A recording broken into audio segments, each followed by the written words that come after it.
Before our era, in the year 356 BCE, Alexander, the son of Macedonian King Philip II, ascended to the throne at the age of 20 after the death of his father. Until the age of 30, he conducted military campaigns across much of the ancient world, creating one of the greatest empires in history, spanning from Greece to Egypt and as far as northwest India. In his youth, Alexander studied under the philosopher Aristotle until the age of 16. Following the assassination of his father Philip II in 336 BCE, Alexander inherited a powerful state and an experienced army. He was rewarded with the position of general in Greece and used this authority to implement his father's military invasion plans.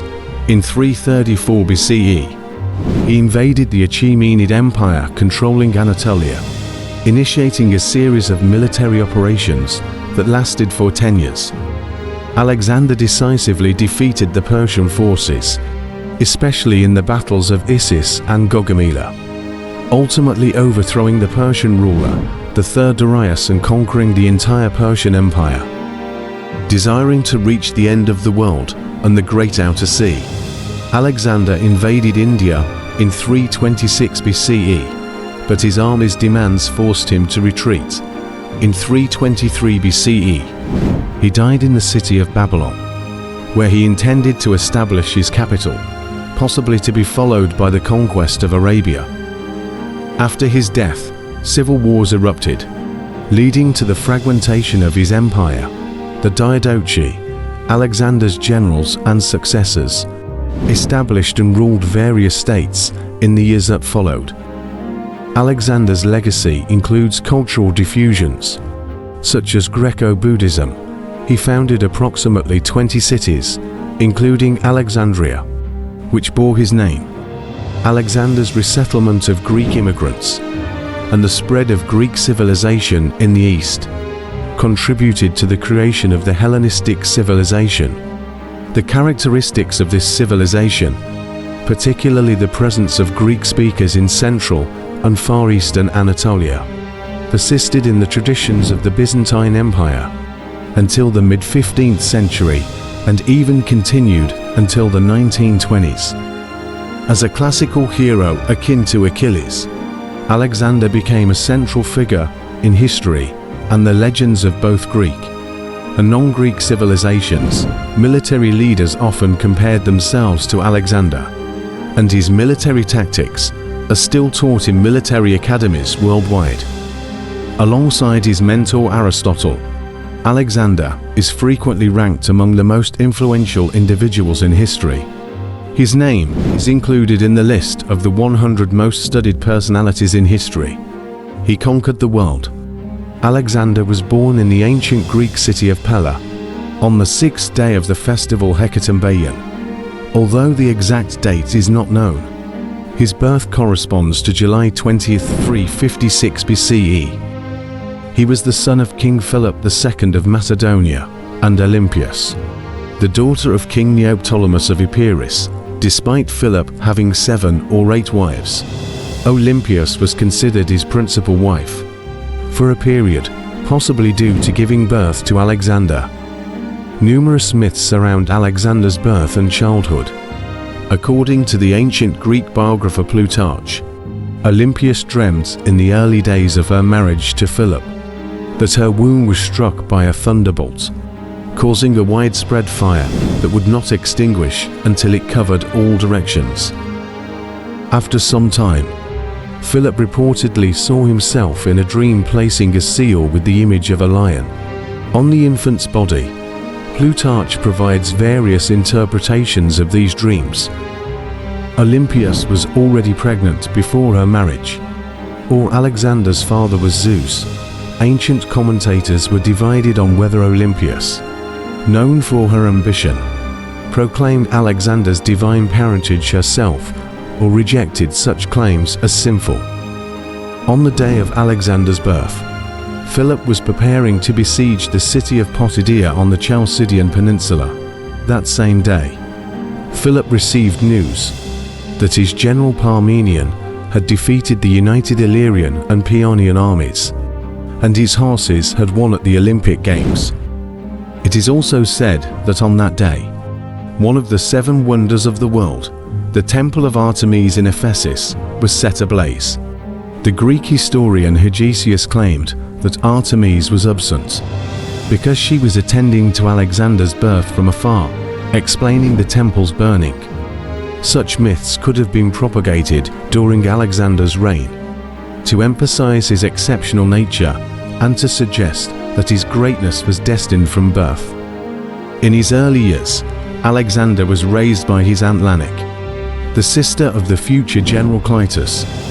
Later, he received education and training from his stern stepmother Olympias and the general Leonidas, and Philip's general Lysimachus.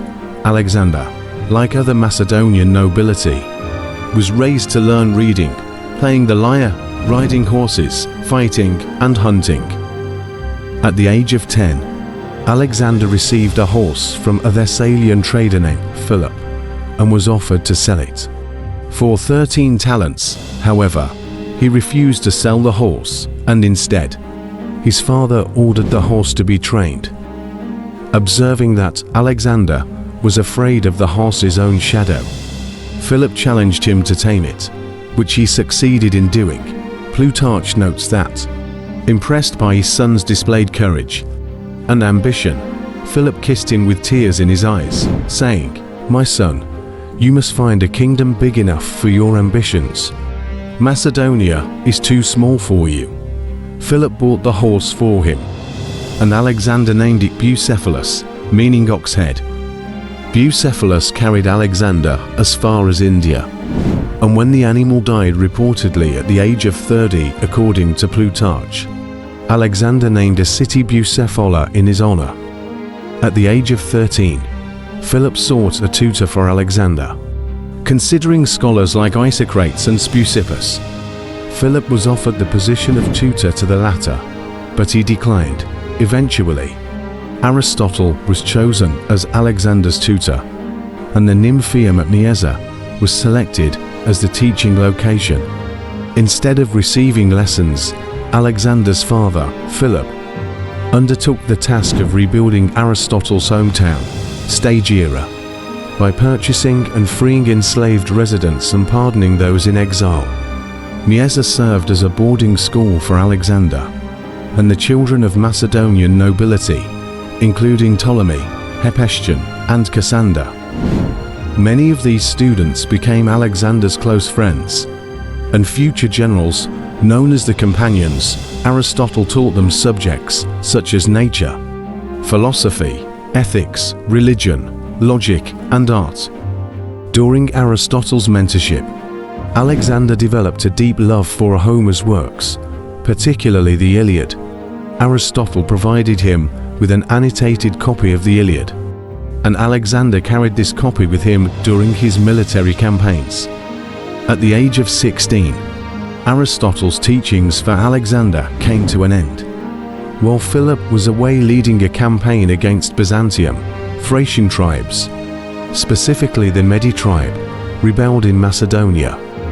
Alexander responded by driving them out of their territories and settling Greeks in the region, establishing the city of Alexandropolis.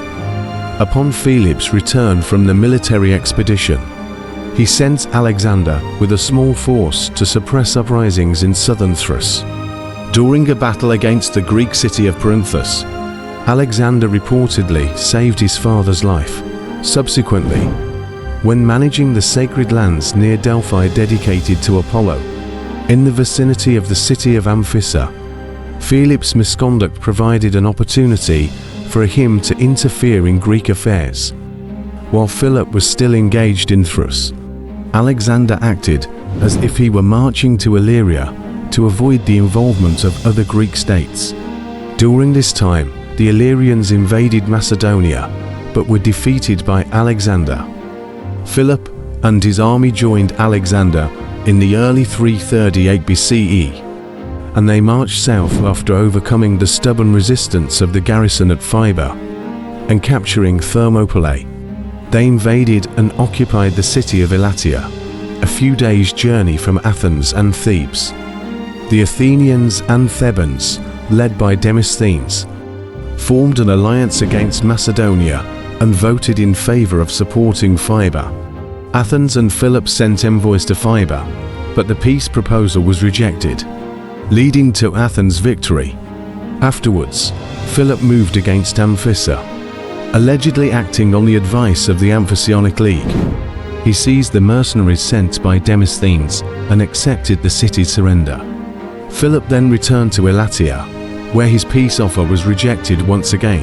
When Philip marched south, his adversaries intercepted him in the Xeronian territory of Boeotia. In the ensuing Battle of Charonia, Philip commanded the right wing, Alexander the left, and a trusted group of generals led the center. The battle was fiercely fought for a while. Philip intentionally caused his soldiers to retreat, believing that inexperienced Athenian hoplites would follow and expose their phalanx. Alexander was the first to break the Theban phalanx, and the rest of the Macedonians followed suit. After the defeat of the Athenians, the Thebans were besieged and eventually surrendered. Following the victory at Charonia, Philip and Alexander marched to Peloponnese without facing any opposition, receiving a warm welcome in all cities except for Sparta, where they were rejected without conflict. In Corinth, Philip established the Corinthian League, a Greek alliance based on the anti-Persian alliance of the Greco-Persian Wars, except for Sparta. All Greek city-states were part of this alliance. Philip became its hegemon and announced plans to attack the Persian Empire.